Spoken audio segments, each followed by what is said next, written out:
Good day, Earth. This is me again, Dr. Jermaine Insane, back at you with another podcast from Watch Yourself, with Watch Yourself podcast. Today's subject is going to be about the migrants' mass deportation from Trump.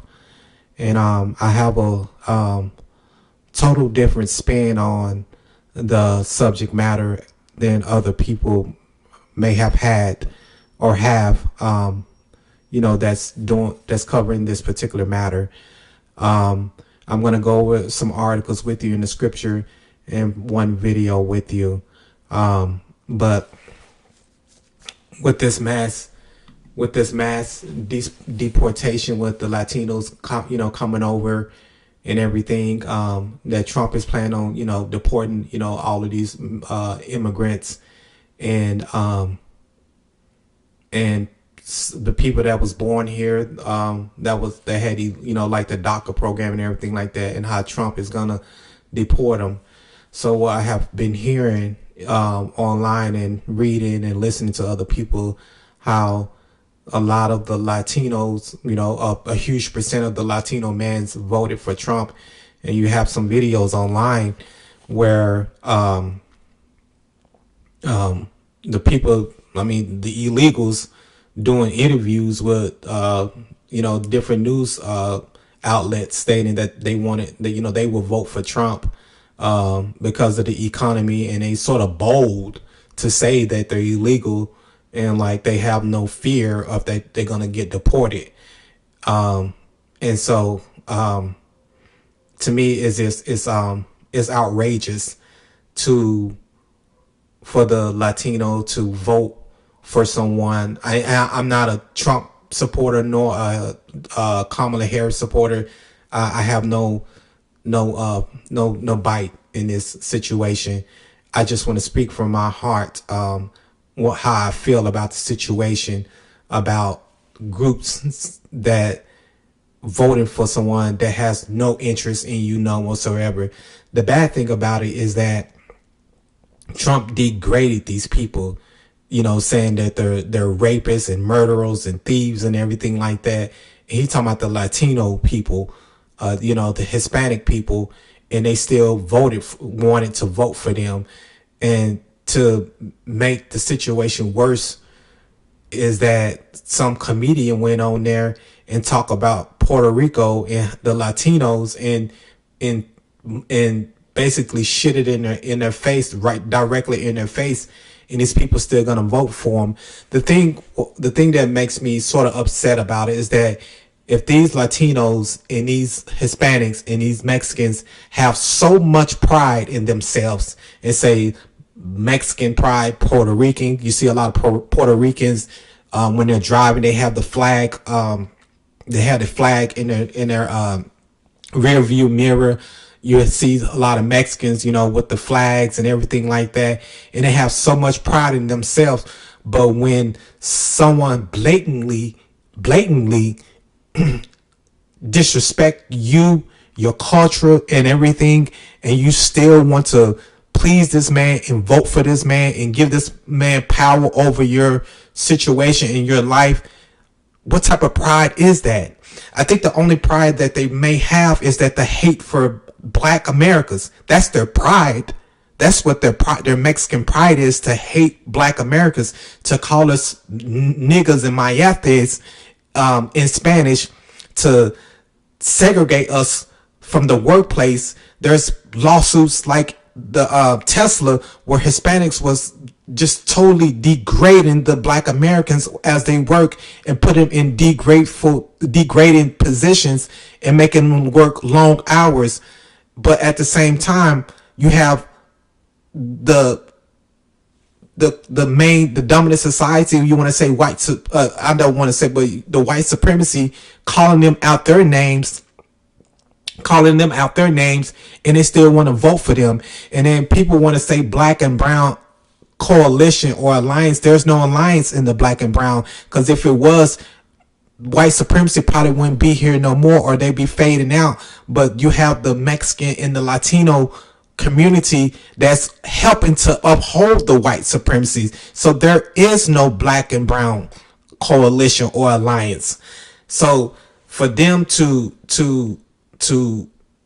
to say there's a black and brown coalition, it's been dead before they even talked about it. And for me, I stay in a predominantly Hispanic town, and I know there's no black and brown coalition here. And the main discrimination I have came up on in this Latino community and city that I live in is mainly in all but the Hispanic community. So I know there's no coalition there. So I'm going to go over a few articles with you, and I'm going to say one more thing about this, about the Hispanic community and the Latin community, that what would your ancestors say that you're supporting someone that don't like you? I say this all the time, that I feel like they will be rolling in their graves to see that you supporting someone that blatantly disrespect you, disrespect your culture, disrespect your country, disrespect you, and the same person that wants to get rid of you in this country. It's outrageous. You have no self-respect. Don't say Mexican pride or Latino pride or Puerto Rican pride or whatever Latin American country that you come from, because there's no pride in you. Only pride that you have no pride. Only pride that you have is just pleasing the white supremacy and thinking that you're on their team when that you are not on their team, not whatsoever. You're not on our team. You have burned your bridges with us. It's only the black America that's going to stand together, because we're the only one that's going to knock down this white supremacy, and they know this. And they know this. And you're just a weak link that they're going to get rid of. But I'm going to keep going on to say, with the article, and this is a Trump, there's no price tag for the mass deportation plan. So he's going to get rid of you guys. You guys voted for this, and you voted for your demise. You voted for your demise. And I'm going to go to this next article, and it's one article that I'm going to read, that the Democratic controlled cities are finalizing plan to oppose mass deportation. See, this is why they lost the House, the Senate, and the presidency, because black people are their voter base, but their main focus was not on their voter base, because they want to keep us down too. They have no plan for us too, because they are on the white supremacy also too. But they want to use the immigrants and the migrants as buffer class and think that they're going to vote for them. But just as I stated before, that they voted for the Republicans, so the Democrats have bite themselves in the ass also too, to want to control. Democrats control cities or finalizing plans to oppose mass deportation. Why? Because this is the buffer group. They think that they are going to be the next voting block for them, but Trump is getting rid of that voting block. So what are they going to do? I think the Democrat Party is going to be a dead party within, I would say, 10 years from now, if they do not go back to their roots, which were the black American community. But the thing is, they're not going to do anything for us, none whatsoever, because if they did, then we'll have a black hate crime, because the mass majority of hate crimes are black Americans. The high percentage, we've been number one of hate crimes in America since the studies have came out, and the Democrats have not done anything about it. Another thing that they're not going to do is qualified immunity for black Americans that are getting killed unarmed by police officers. They're not going to do that either. Anything that's going to benefit us, the Democrat has not did anything, but did gestures of Juneteenth, Martin Luther King, going to black churches and maybe doing a jig like Hillary Clinton, but that doesn't benefit us at all. There is no tangibles with that. And then reparations, they are totally ignoring us about reparations. So anything that's going to benefit Black Americans, Democrats are not going to do it. And we know for sure that the Republicans are not going to do it also either. So the Democrats are fighting a losing war. And like I said before, within 10 to 15 years, Democrats, if they don't go back to their voting base and meet our demands, then they are gonna be a dead party. We're gonna go to this next. So the Trump deportation could cost California hundreds of billions of dollars. Here's how. And this is the article that I'm gonna read. That California is gonna cost them billions of dollars. And this is how it's hurting the American people. And as you can say, Trump said they are taking Black jobs. And when I read this article and see the ratio of the American pay, the immigrant pay, and the illegal immigrant pay, there's a gap between that. And this is the reason why the Democrats wants to keep another reason why the Democrats are fighting for the migrants to stay over here, because of cheap labor. And the Republicans are the same too, because they need the cheap labor. This country was built off of free labor and cheap labor. But when you see this cheap labor, that everywhere when our ancestors built this country, it was built with quality. Now everything that's been built, they are renovated every single year. Every single year is renovated. Every single year something is breaking down because it's cheap quality, cheap build. So let me read this article. I'm not going to read all of it.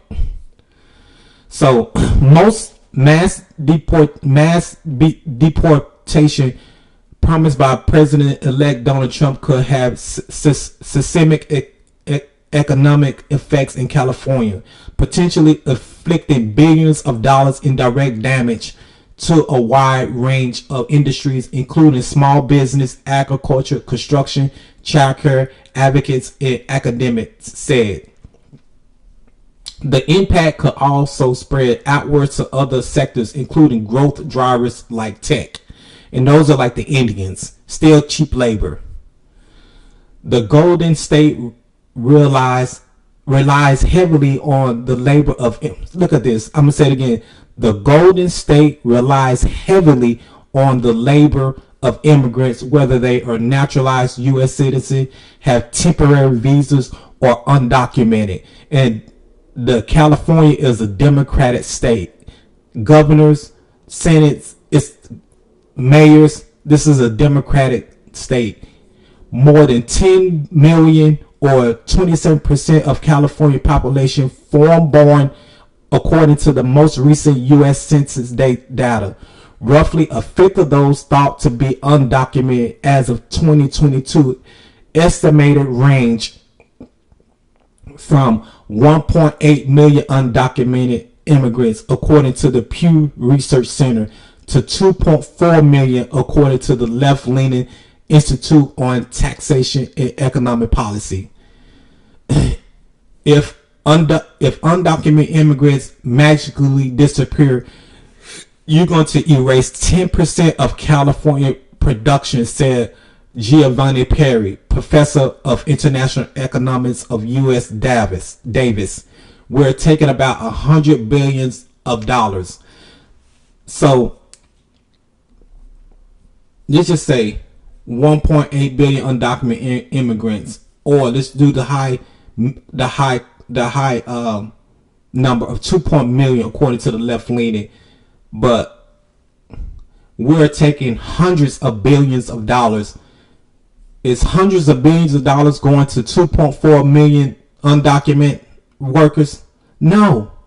The majority is going to the company. And these people are getting pennies on the dollar. But let's just say for instance, that these are American workers, or the black jobs, quote unquote, or just American workers. this wouldn't be hundreds of $billions they'd be taking, because they have to pay us more, because Americans know their worth. Black Americans know their worth, and you can't give us $10 an hour and think we're gonna work hard and think we're gonna take the job. No, it's these migrants, because they're keeping all the money for themselves. If America was for themselves, they'd be helping Americans out. But this is why they want these migrants over here, for cheap labor. And with this cheap labor, it has hurt American workers. And this is why the Democrats are out of office at this point. The loss of workers only speak to part of the financial impact of deportation. Undocumented immigrants also power the state economy as consumers and taxpayers. Power the state. So they not work. They have not one word or statement in this article that I have read said the American worker, the natural born American worker, is part of this economy. No, they mainly, it's a Democratic state, but they mainly worrying about the undocumented workers, the impact. They're not worried about helping the American people. They only worry about helping themselves. There may also be indirect impact from the deportation, the loss of workers in construction. Remember back in the days, you want to say in the 30s, if you can even say 227, if you got some of you guys are still old enough and young enough, but 227, where the dad was the foreman on the construction workers, so they was paying them good money, good money. But now you don't see that anymore. Agriculture, the slaves did this, picking up cotton and fruits and stuff like that. But if they paid them more, then people would do it. You have people still mopping floors and doing the low work in the industry that are American people, but you have to pay them because they have to. They have a living wage they need to live by also too, including the state world famous wine industry, hospitality. And I'm a certified chef, and I don't even cook anymore because I stay in a predominantly Latin American Hispanic city, and they want to pay me $10 an hour. There's no way I'm going to work for $10 an hour when I went to school to become a certified chef. And in the care economy will have ripple effects on the rest of the states, according to Emmanuel Pastor, professor of sociology and American studies and ethics at the University of Southern California. Behind every software engineer is an army nannies, and nannies used to be the black people, the nannies used to be the black people back in the days after slavery. Food service workers and gardeners, Pastor says. But I'm going to pass this up. At the campaign rally, Trump said immigrants are attacking black and Latino American jobs. Federal data undermines that claim, instead showing foreign-born, non-citizen black American and Hispanic workers predominantly work different types of jobs than their native-born counterparts, which is a lie. Because we all work together now. I mean, no one. I mean, the way this economy is, no one can turn down a job at this time. There's no one. We have to work. We have to work. They Biden cut down the funds from the COVID and all of that. You know, the rent control, and nobody's not even worried about that. But they want to pay us on the dollar. But this is the main part that I'm going to read right here. It could be costly to replace those deported. It could be costly to replace those who are deported. In the construction industry, for the example, the median weekly earning of full-time U.S. born workers as of 2020 were $1,031 versus $786. You see the difference in that? You see? For foreign-born workers, according to the analysts by the Bureau of Labor Statistics, in California, the median hourly wage as of 2021 was $30 an hour for a U.S.-born worker versus a $24 an hour for immigrant workers versus a $16 an hour for undocumented worker. Damn near half. Damn near half. So 24, so $6 here and damn near half here. $14 difference. So you think that these companies, if you think these companies gonna hire the $16 an hour over a $30 an hour person? No, they're gonna hire that $16 an hour, and we're gonna go back up here to we're taking about if undocumented immigrants magically disappear, you're going to erase 10% of California production, said Giovanni Perry, professor of international economics of UC Davis. We're talking about hundreds of billions of dollars. No, you're not going to erase 10% of California production. Actually, there's going to be more Americans that you can pay the $30 an hour. Instead of paying someone $16 an hour, there's going to be more jobs for Americans. Once you get rid of this person that you're only going to pay $16 an hour. Now you got to come up off the dollar and pay the real workers, the real Americans, $30 an hour, and this is what they're afraid of. But let me show you something else too.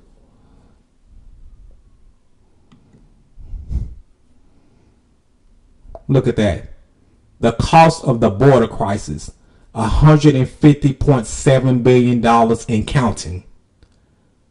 So all of that money that they've been giving to the migrants, and black people are suffering in their communities.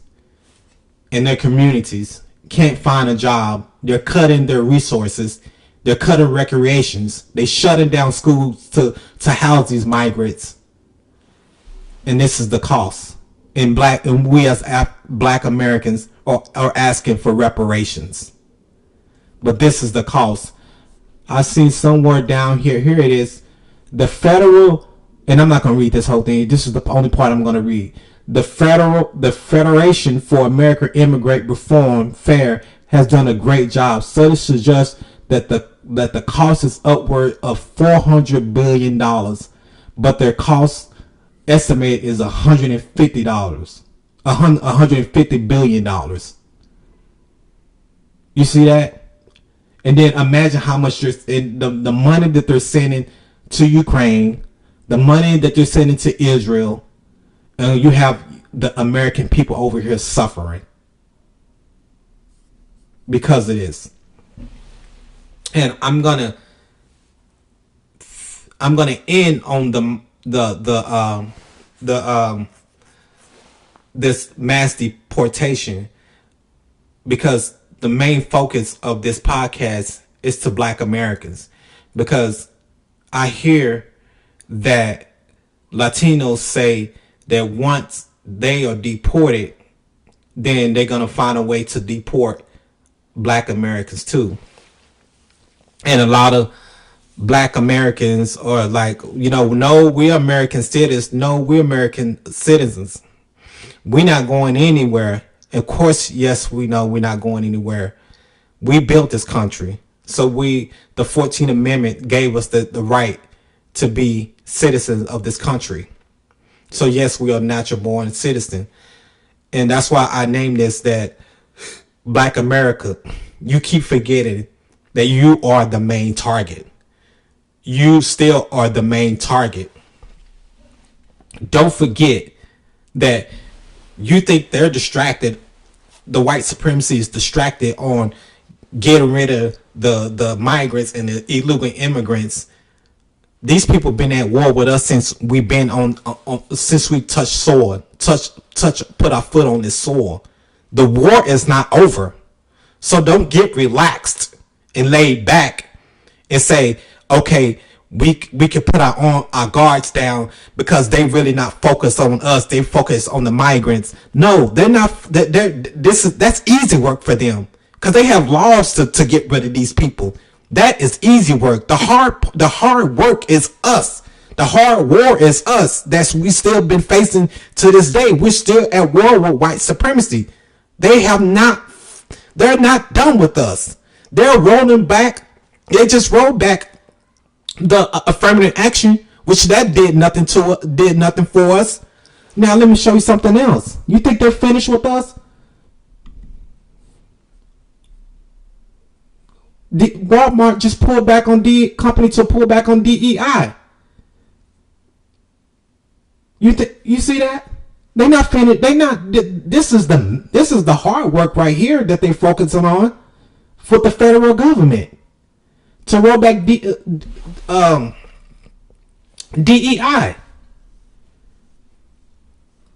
Companies in the U.S. were already backing off DEI. Then Walmart entered the chat this week. The retail giant said it would cut back its diversity, equal inclusion initiatives. Now, the federal government is trying to do it. We have companies that are doing it now. This is your Negro work. This is your nigga work wake up call. Don't get laid back. Don't put your arms down. Don't put your fists down. Don't get your ass in that bed. Get your asses off the phones.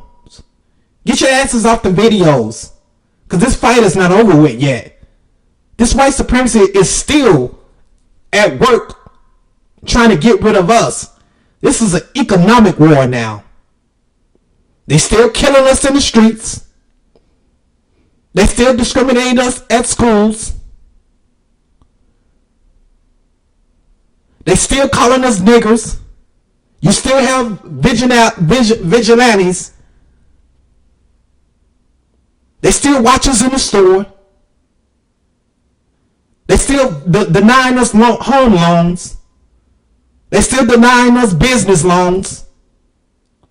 We're talking about an economic war now. Because once they back off DEI, that means they ain't got to hire you. They don't have to hire you. Even though you went to college, you got the credentials, your qualifications more than anybody. They don't have to hire you. This is what this is about. Stop it, you guys. This is not it. Y'all need to see. This is not over with. This war is not over with the white supremacy. We're still at war with these people. And these people is not going to stop until we are destroyed. Until we no longer can fight no more. But that's not in our blood. That's not in our blood. Slavery didn't hold us back. We still had revolts. Jim Crow laws didn't hold us back. The prison industry still haven't held us back. But you guys need to wake up. Because this war is not over with. Stop being distracted about Puff Daddy and celebrity gossip and entertainment and stuff like that. It's a distraction. Because behind closed doors, these people are writing out laws and legislation to keep you down and hold you back and give up most of these rights that we fought for.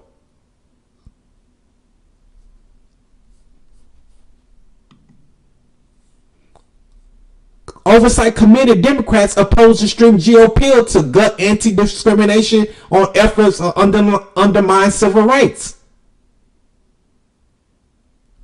These people, they still, let me go back. This is easy. This is easy work. That's easy. They have laws. They got planes. They got boats. They got buses. They got the money. If they have this money to support them, they have money. There is no price tag for his mass deportation plan. They got the money. If they got money to support them, they got money to get rid of them. But this right here, this has to be written. This is not money. These are laws that they're trying to put into place to eliminate us, to starve us out of this country. But I'm gonna tell you what's gonna give you hope, and that this is the Most High, because the scriptures are coming out. The scriptures are coming out the Bible every single day. Revelations chapter 12 verse 12. Therefore rejoice, you heavens, and you who dwell in them. But woe to the earth and the sea, because the devil has gone down to you. He is filled with fury, because he know that his time is short. White supremacy know their time is short. Their birth rates are going down. Their power is slowly slipping away. There's no more fight in them. But they still have just a little bit. But no weapons formed against us shall prosper. May the Most High bless you. And remember, Black America, watch yourself.